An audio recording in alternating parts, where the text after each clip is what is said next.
official partner of the America's Cup World Series.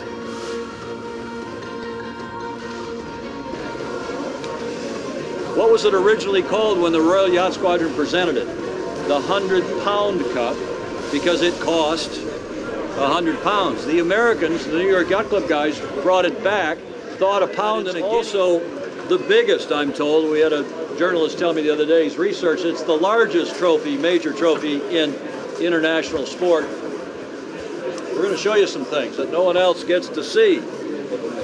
The cup originally was only that tall.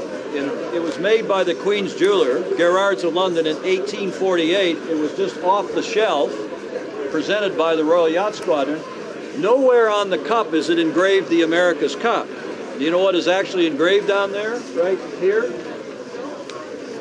What was it originally called when the Royal Yacht Squadron presented it? The 100-pound cup, because it cost 100 pounds. The Americans, the New York Yacht Club guys, brought it back, thought a pound and a guinea were the same thing. Inscribed up here is the 100 guinea cup. But they were about to melt it down and make medallions for the crew, and they had the radical idea in 1852 to write that deed of gift and deed it for friendly competition. And that is inscribed on here, in perpetuity, friendly competition between foreign countries. It's the oldest, therefore, oldest trophy in international sports from 1851. It's 160 years old last month. First raced on August 22nd, 1851. This gentleman, let me introduce, from Plymouth, we've just met him. This is David Steer. His great-great-great-uncle, 10 times removed, was the designer of the yacht America that sailed over and beat the 13 British vessels. There's 13 British vessels on here. And his great-great-great-uncle's name is right here, inscribed up on top. Why don't you point to where it is? George Steers, built by George Steers of New York, 1851. His 10 times removed great-uncle, David Steers, here of Plymouth. This is now the 34th edition of the Cup. This next race, which will be held in San Francisco at our club, Golden Gate Yacht Club in San Francisco in 2013. Each of the previous 33 editions, as you know, Peter, each, not only the result of the match, but of each individual race within the match is inscribed on the trophy. So that's why it keeps getting bigger. In 1958, New York Yacht Club added this base, and in 1995, Royal New Zealand Yacht Squadron added this base. And if you spin it around, Jeff, you want to do that? There's still a little bit of inscription space on the back, but even that will fill up soon because this next one will be first to win 5, best of 9. So each of those 5, possibly 9 matches will be inscribed. If you keep spinning it around, you'll see that recently there's one font that's much bigger than the others. Are any of you from Switzerland? Good. Because the Société Nautique Genève, SNG, the last defender, put a much bigger typeface for their 2 wins than anyone else.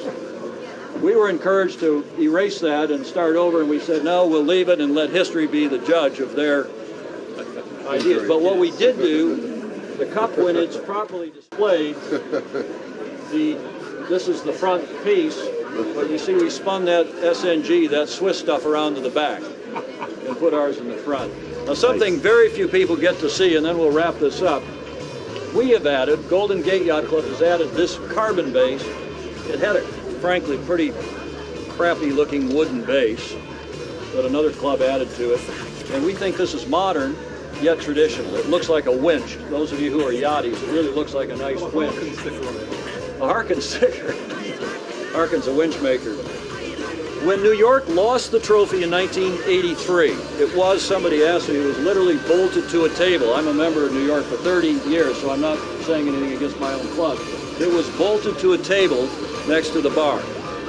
They had to unbolt it, send it up to Newport, Betty, to your hometown, to present it there in September of '83 to the Aussies, who won it, breaking the longest winning streak in sport. 132 years the New York Yacht Club had it bolted to a table in the yacht club.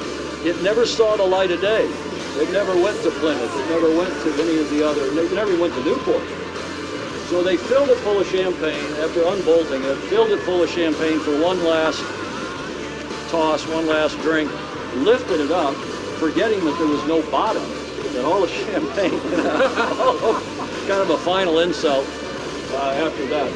In the meantime, it is all bolted together. There is a bottom, and maybe we can get Jeff to show you the stainless bolt that holds it all together. So no one can drink champagne.